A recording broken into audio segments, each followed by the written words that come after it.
Hola y bienvenidos a otro episodio de nuestra serie de podcast Bienestar en el Trabajo.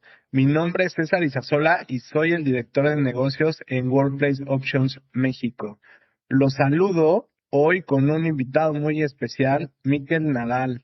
Él es papá, psicólogo, escritor, formador y speaker internacional en neurociencia, gestión del tiempo y herramientas digitales. Es pionero en la creación de la metodología neuroproductividad que combina los últimos estudios de la neurociencia con las técnicas más avanzadas de manejo del tiempo.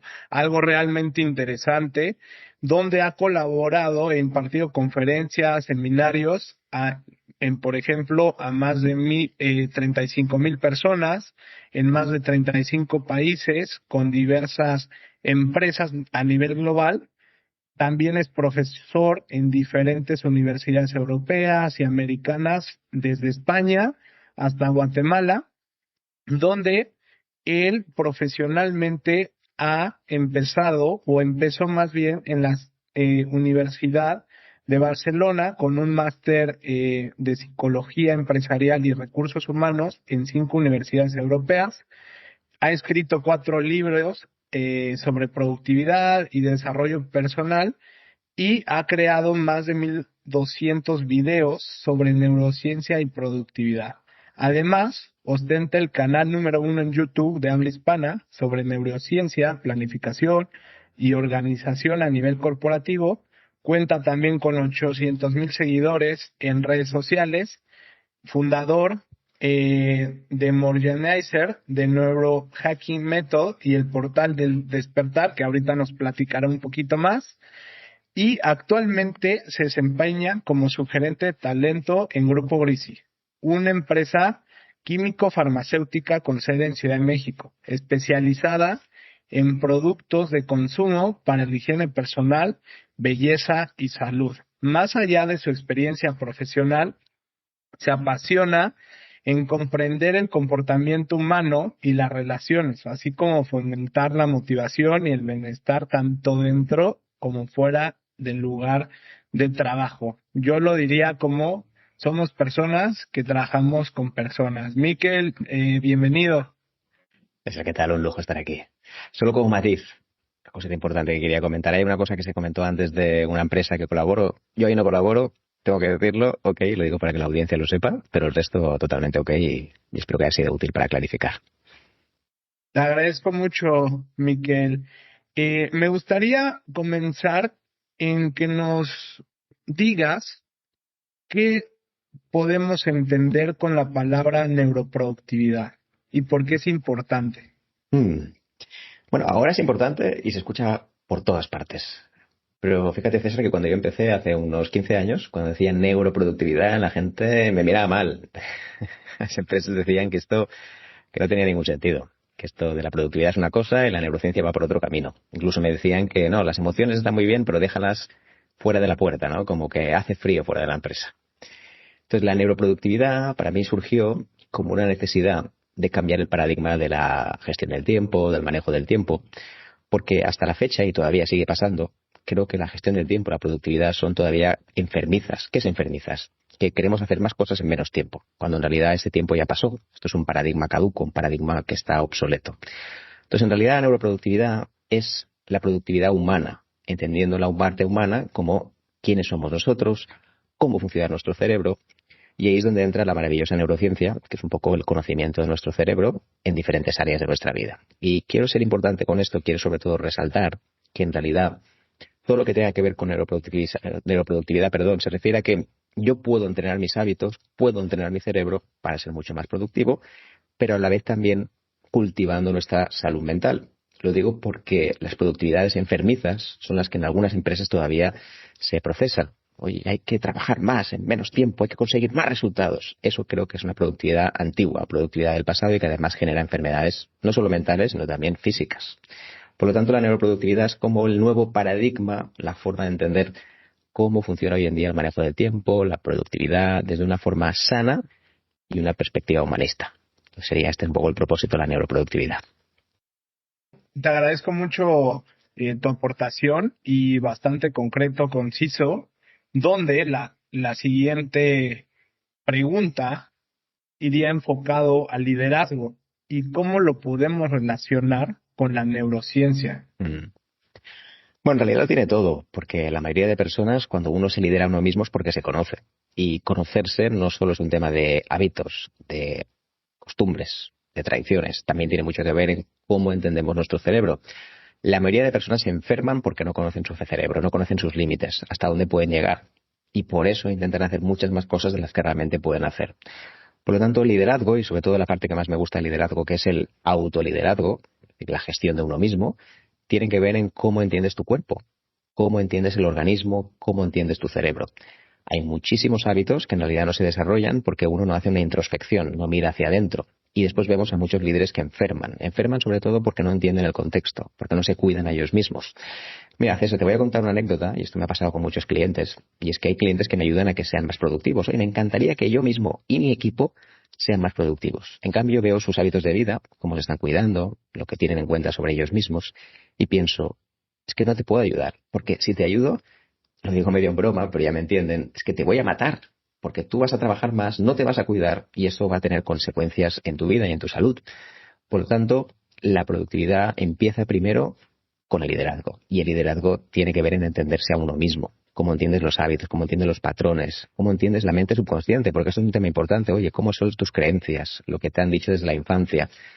Entonces, la neurociencia te ayuda a entender mejor los límites del cuerpo, cómo funciona tu cerebro. Y mucha gente vive de espaldas al cerebro, como si esto no fuera importante.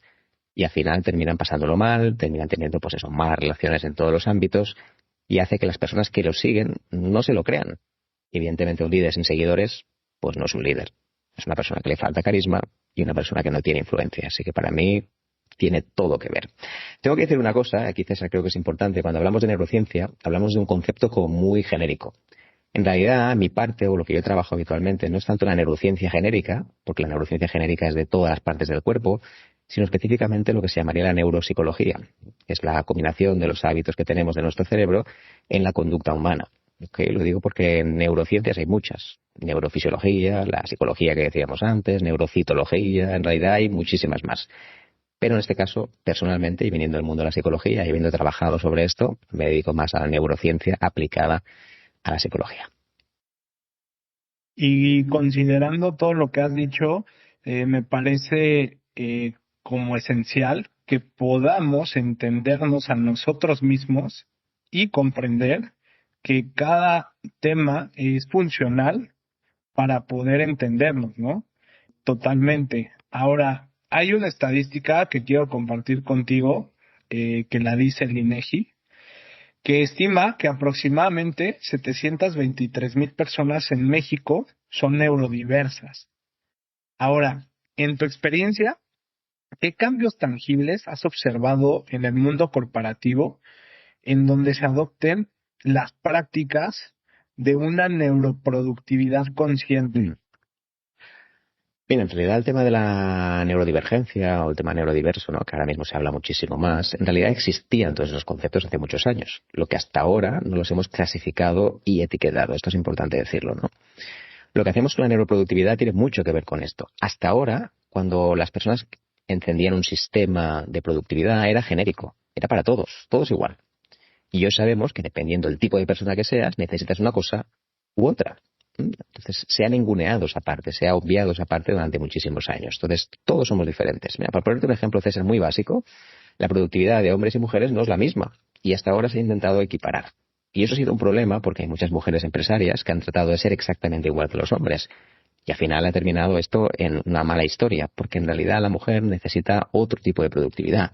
Por ejemplo, duerme más horas, por ejemplo, tiene que tener los ciclos de la menstruación, son importantes también a la productividad. Por ejemplo, una mujer funciona diferente a nivel de sociedad, a nivel social, de cómo se relaciona. Entonces, todo esto ha quedado siempre enterrado en una especie de único sistema de la productividad. Por lo tanto, cuando aplicamos neuroproductividad o neurociencia y productividad en una empresa, lo que observamos primero es personalización. Ni todo el mundo necesita lo mismo, ni todo el mundo, se encuentra en la misma situación. Todo el mundo vive situaciones diferentes, por lo tanto no podemos aplicar lo mismo para todo el mundo. Esto primero. Lo segundo, su energía, la energía mental que tiene esa persona es diferente. Hay gente que está cansada de lo que está haciendo, otros están súper motivados, otros están ahora mismo muy enérgicos, o les gustan los proyectos que hacen. Entonces, todo esto hay que tenerlo en cuenta cuando hablamos de productividad. En tercer lugar, una de las cosas también que hemos visto es que hay un exceso de todo, un exceso de mensajes, un exceso de correos, un exceso de reuniones, un exceso de todo. Entonces, la neuroproductividad consciente lo que trata justamente es de eliminar lo superfluo y centrarse en lo esencial. Entonces, hay una parte importante que es de foco. Y lo cuarto, también importante, es que generamos otro tipo de relaciones. Las relaciones del pasado, que todavía hay en muchas empresas, son relaciones de interrupciones, de personas que son codependientes con otras. Entonces, lo que buscamos sobre todo son las personas autogestionadas, equipos autogestionados, que sobre todo pues tengan en control de su propia salud, porque la salud no depende de otras personas. La salud al final depende de uno mismo. Y las empresas ayudan, pero uno, el principal responsable, debe ser uno mismo. Por lo tanto, la neuroproductividad lo cambia todo. Es una forma de entender distinta a la productividad, que es una productividad más bien saludable, sostenible, y no tanto una productividad enfermiza, como decíamos al principio. ¿Y esto cómo lo trasladas al punto de vista financiero? O sea, al costo invisible de no considerar esta carga cognitiva, emocional o de energías o de energías en los equipos. Bueno, realmente el cambio es espectacular. Siempre tengo que decir que, claro, depende de los equipos y de la cultura de las empresas. Hay culturas de las empresas que son poco permeables, que tú intentas trasladar conceptos nuevos y automáticamente te bloquean porque esto no es lo que quieren. Y ahí poco puedes hacer, ¿no? Puedes luchar contra una espada, sí, si tienes una espada, pero si no la tienes, es muy complicado, ¿no? Entonces, en ese sentido te diría que el cambio es espectacular en todos los sentidos. No solo es un tema de productividad, salud y que la gente tenga mayor bienestar, que eso obviamente lo conseguimos, sino que lo que haces también es evitar que la empresa tenga muchas pérdidas económicas. Por ejemplo, la distracción, la dispersión. Si tú no eres capaz de que la gente se enfoque, la cantidad de plata, de dinero que puedes llegar a perder es espectacular, ¿no? La lana que pierdes es algo infinito, esto primero.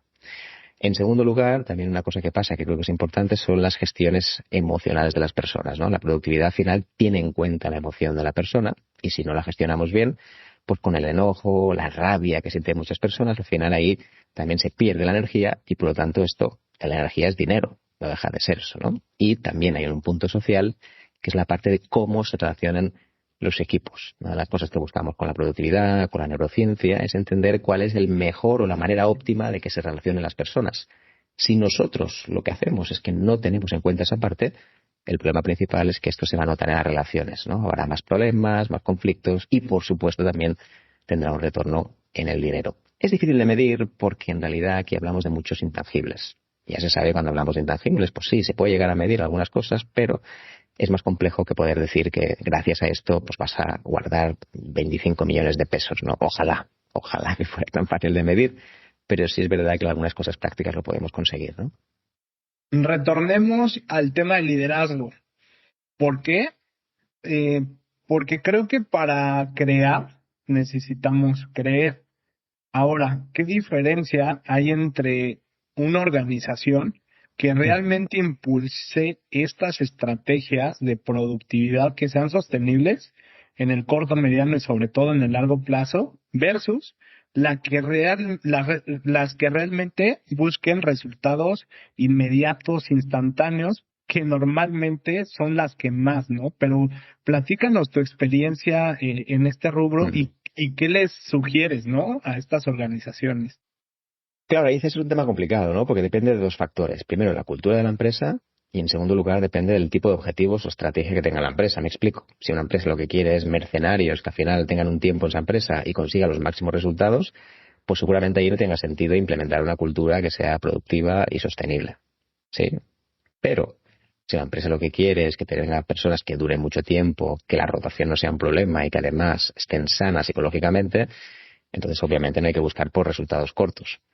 Aquí depende mucho de la estrategia, por eso digo, si hay empresas que buscan resultados inmediatos, está bien. Si eres capaz de hacer una rotación de personal que sea pues, a golpe de talonario, es decir, decirle a esa persona, oye, pues tú cuestas tantos millones de pesos y yo te contrato, pues perfecto. Todas las empresas que sí fomentan esa parte, que sea más, o que dure más, vamos a decir, pues genial, evidentemente se va a notar. La productividad es algo lento, porque entender cuál es el mejor sistema de productividad de la gente no es algo sencillo, requiere su tiempo y mucha gente pues espera fórmulas milagrosas.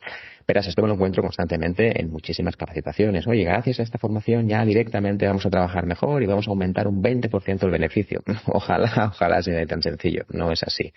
Entonces depende muchísimo de la cultura de la empresa y de el objetivo o estrategia que tenga. Entonces a partir de aquí siempre intento trabajar en empresas que no sean tan mercenarias, sobre todo porque la productividad en este sentido no funciona demasiado.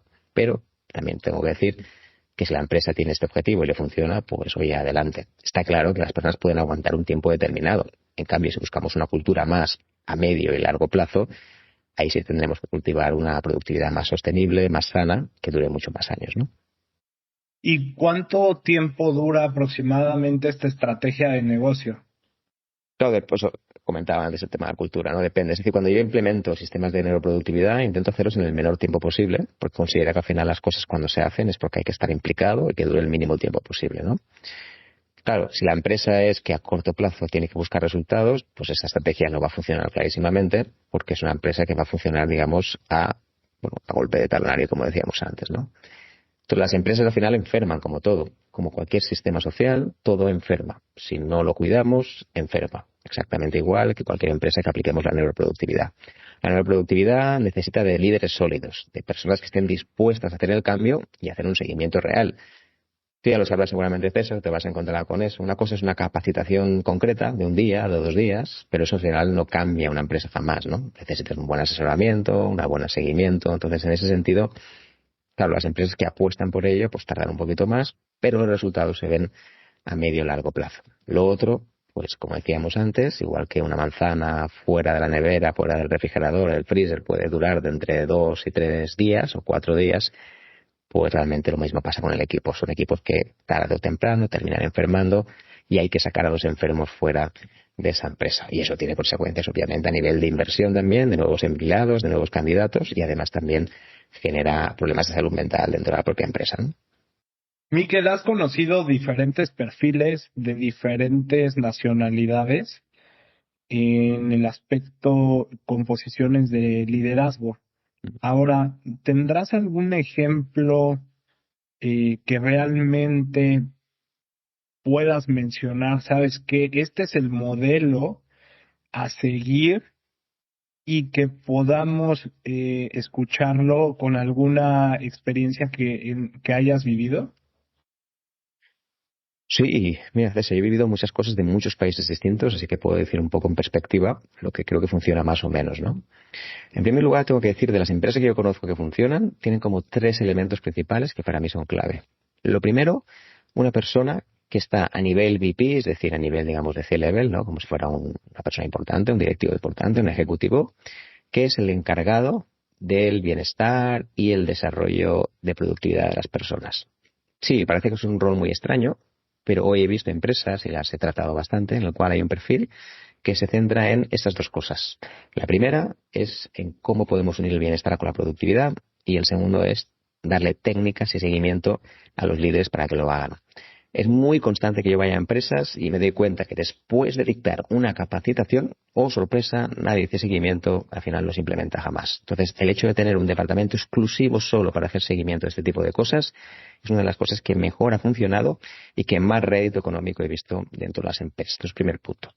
Lo segundo, este mismo rol u otros roles dentro de la propia empresa, una de las cosas que tenemos habitualmente es que se acumulan muchos proyectos que finalmente no se hacen. Y eso genera muchísimo agobio, muchísimo tampoco, como le diríamos, mucha carga, mucha acumulación a la mayoría de candidatos y empleados, ¿no? Entonces, tiene que haber alguien que vaya cortando y reduciendo el número de proyectos que hay en los diferentes departamentos. Si lo hacemos así, lo que vamos haciendo es liberando la cantidad de carga cognitiva que tienen la mayoría de equipos y los obligamos a centrarse en muy pocas cosas. El problema es que hoy en día, si tú vas a cualquier tipo de departamento, verás que ellos tienen muchas más tareas de las que pueden realmente ejecutar y eso termina siendo un dolor de cabeza espectacular.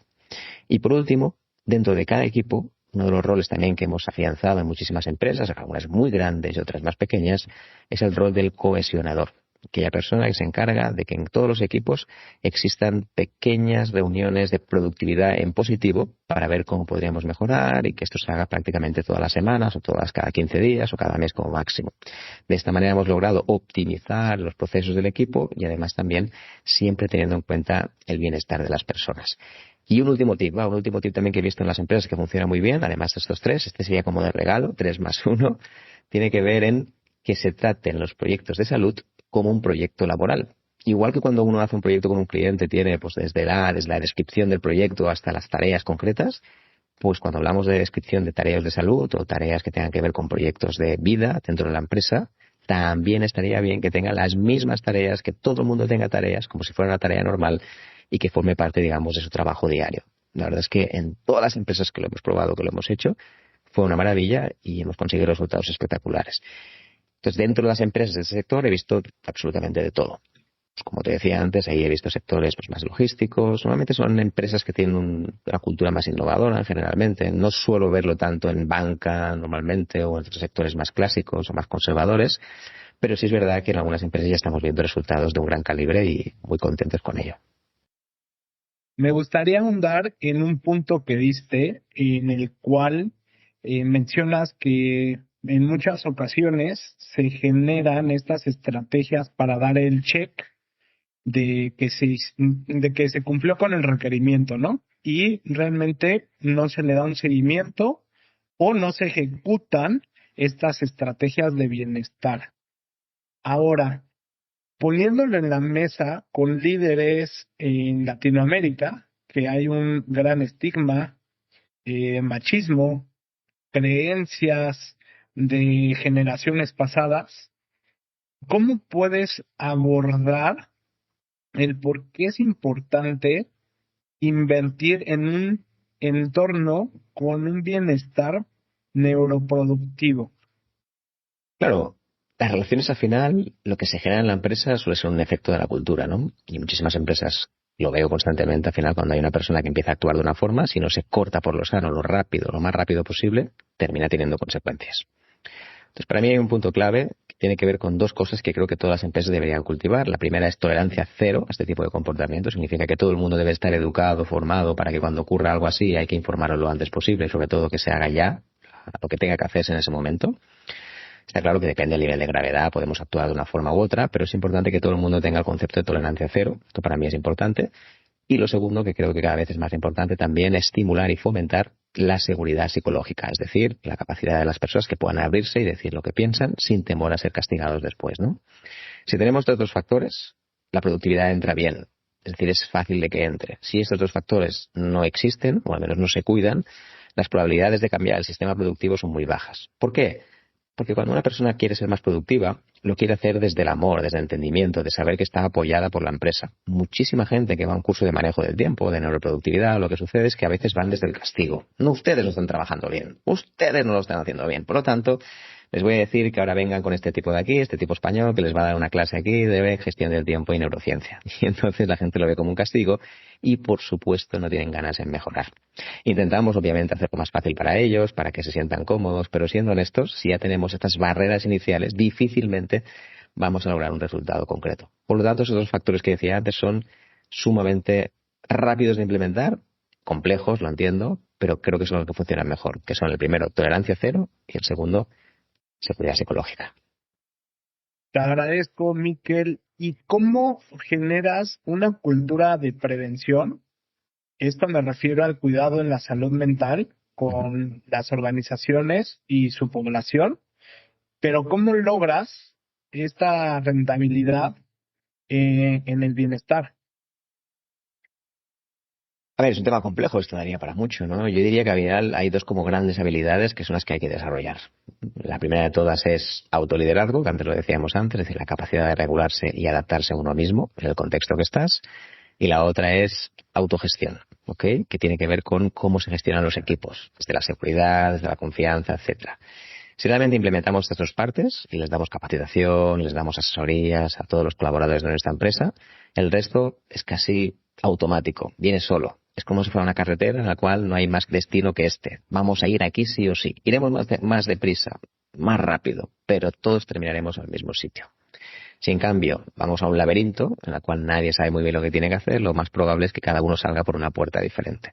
Así que si tenemos estos dos factores, tema de autoliderazgo y autogestión, es que conseguimos que las personas sean conscientes de la importancia de evitar discriminaciones, evitar que pase este tema y sobre todo también que esto afecte a salud mental. La salud mental no deja de ser un cúmulo de expectativas, de comportamientos, de hábitos que si cuidamos ya desde el inicio vamos a evitar problemas. La mayoría de empresas, y esto seguramente te vas a encontrar mucho, César, ¿no? Y que te voy a contar, que seguramente tú ya lo sabes, es que al final casi todo el mundo te llama para que haya una cultura del bienestar cuando ya no hay bienestar.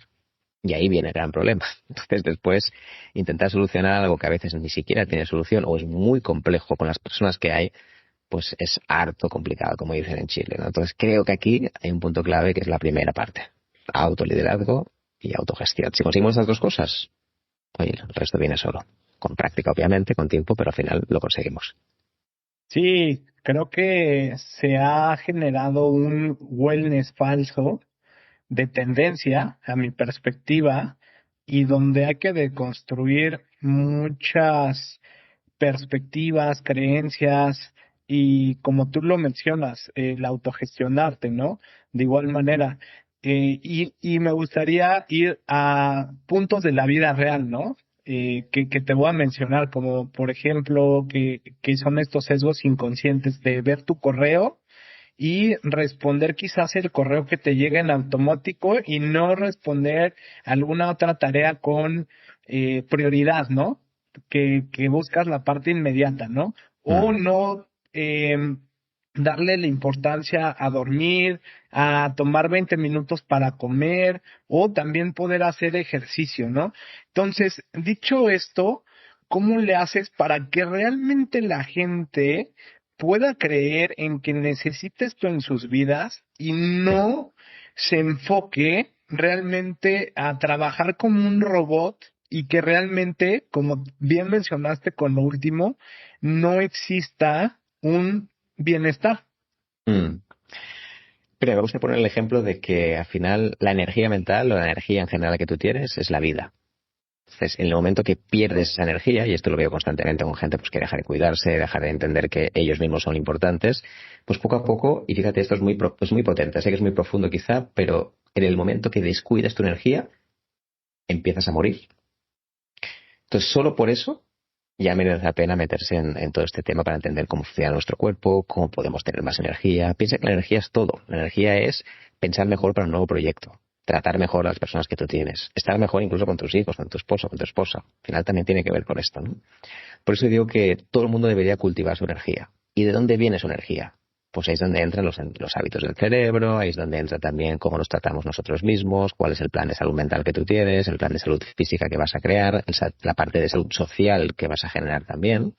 Si esta parte no la descuidamos y sobre todo no es una tarea diaria que tenemos que hacer, porque en realidad la clave es que igual que tu cliente lo cuidas todos los días, lo llamas, le dices todo lo que tienes que hacer, en cambio nosotros mismos parece que como no estuviéramos importantes, como si no estuviéramos en la lista de tareas principal. Si esa parte no está ahí, es porque estamos descuidando nuestra energía. Y en el momento que descuides tu energía, poco a poco empezarás a perecer o a morir poco a poco, aunque sea muy lentamente. No te vas a dar cuenta, obviamente, ¿no? Y esto a la larga lo vas a notar. Así que solo por eso yo le diría a todas las personas que invierten en su cerebro, que inviertan de verdad en él. Hoy tenemos las herramientas para poder hacerlo, por fin. Antes no teníamos absolutamente nada, íbamos un poco a tientas, un poco a ciegas, no sabíamos muy bien lo que había dentro de la mente, dentro del cerebro, y por suerte hoy tenemos muchas respuestas que ya nos hubiera encantado tener hace muchísimos años. Entonces, ¿quieres decir que tenemos que desafiar un poco a los líderes, que son los responsables de estas poblaciones corporativas, a que puedan encontrar una estrategia para su bienestar, para que realmente puedan comunicar de manera correcta el mensaje y de alguna manera, como tú lo mencionas, es muy fuerte, pero mantener esa energía viva y que no se vaya destruyendo día con día en una rutina interminable. ¿Es correcto? Sí, por supuesto, si la persona quiere realmente liderar su energía y tener más energía vital, en empresas que a veces lo que hacen es todo lo contrario, ahí siempre hay dos opciones. Una de dos, o potenciar que estos cambios sucedan en la empresa, o intentar buscar un sitio obviamente donde se sientan mejor, y si hay que irse, se va. Pero creo que es importante sobre todo que ellos mismos también hablen por ello, porque al final saben que les va la vida. No es un tema solo de callar y hacer un poco lo que hay, sino que esto te va la vida. Te va la vida porque realmente cuando uno pierde la energía empieza a perderlo todo, la ilusión, las ganas de organizarse, de hacer nuevos proyectos. Al final lo que quieres es que pasen las horas, terminar la jornada y regresar hacia casa. Entonces, si realmente quieres esto, ok, lo puedes hacer un tiempo, no digo que no, un mes, 2 meses, pero ¿hasta cuándo seas capaz de escapar? O sea, al final estás pensando siempre en cuándo puedes huir. siempre te diría que, claro, estas cosas hay que hablarlas, hay que comunicarlas, pero hablarlo de una forma en la cual nos entendamos todos. No solo como una queja. Yo siempre digo que hay dos tipos de quejas, ¿no? La queja terapéutica y la queja patológica. La queja terapéutica es cuando uno puede más y tiene que gritar, aunque solo sea para quedarse bien, y está genial. La queja patológica es aquella que te quejas todos los días, pues no cambias absolutamente nada, ¿no? Más queja terapéutica, que está muy bien para poder sacarlo todo, pero después intenta buscar soluciones constructivas. Y menos queja patológica para que te quedes quejando todo el día, pero al final no cambias absolutamente nada.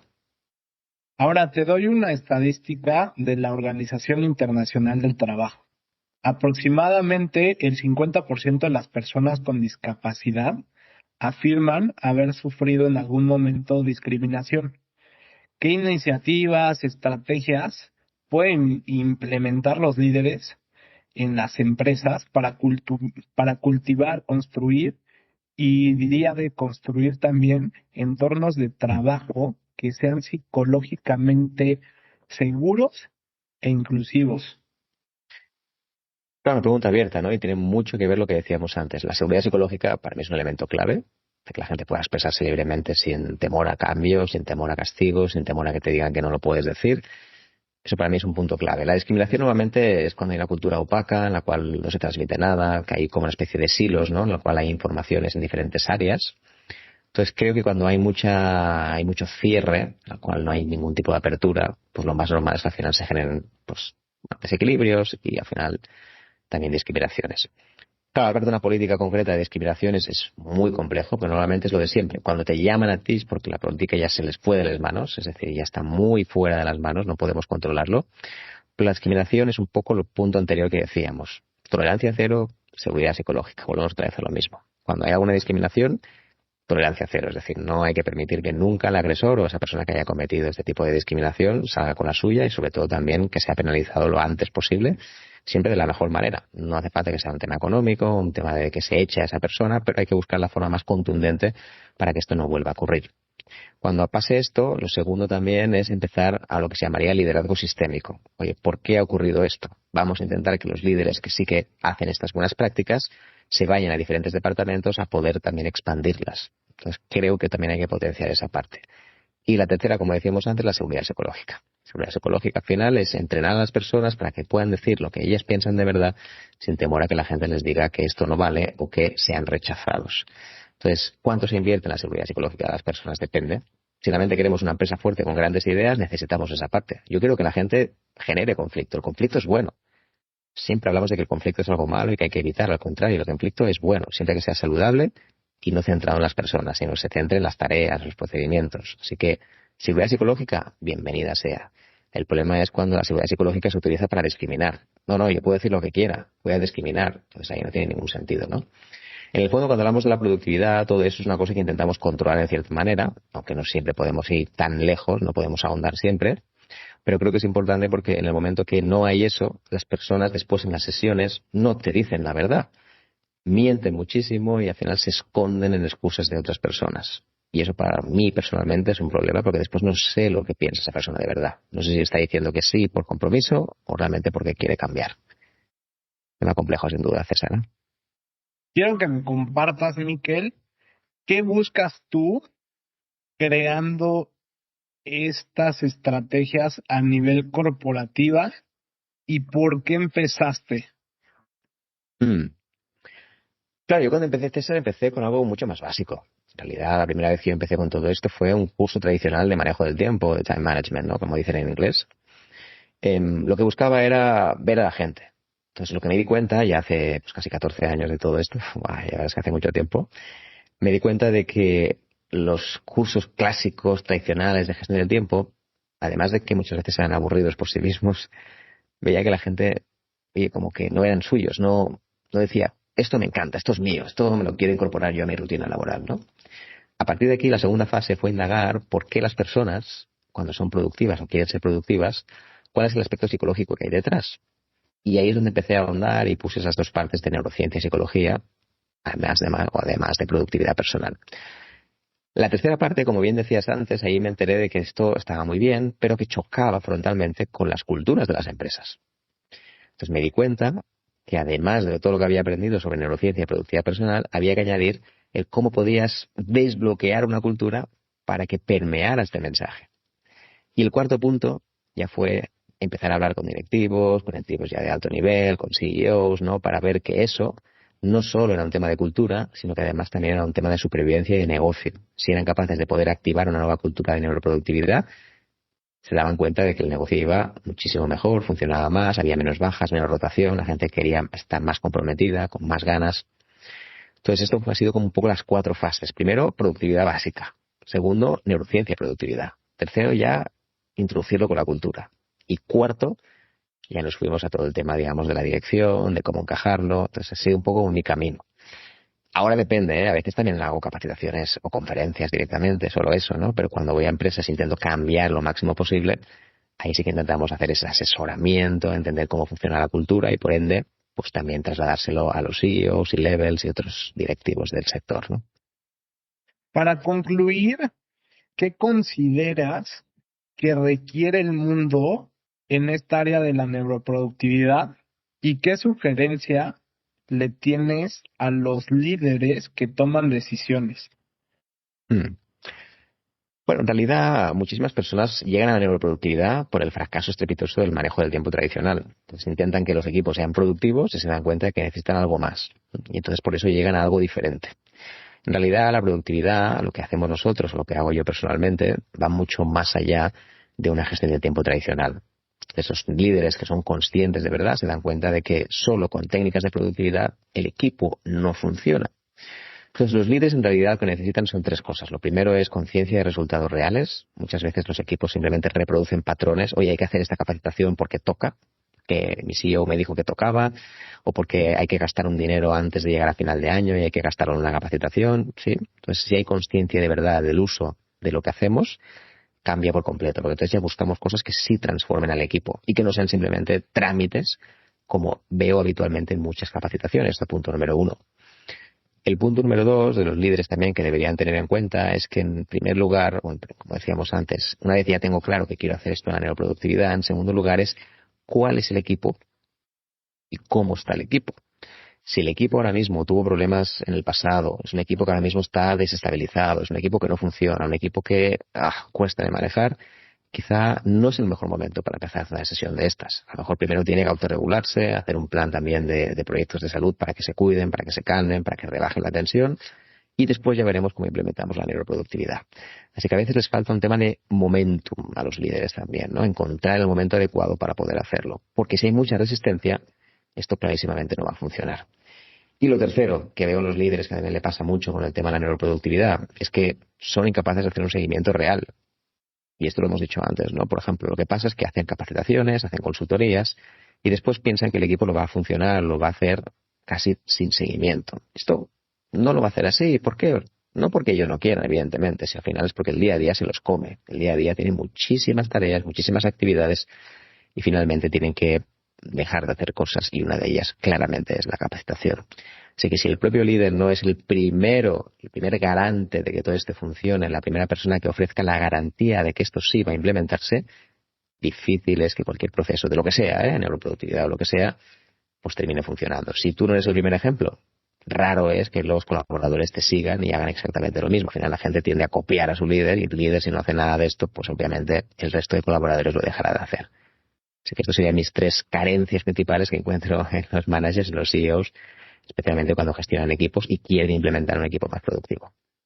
Agradezco mucho la conversación el día de hoy y me gustaría darte el micrófono para que compartas con nuestra audiencia algún mensaje.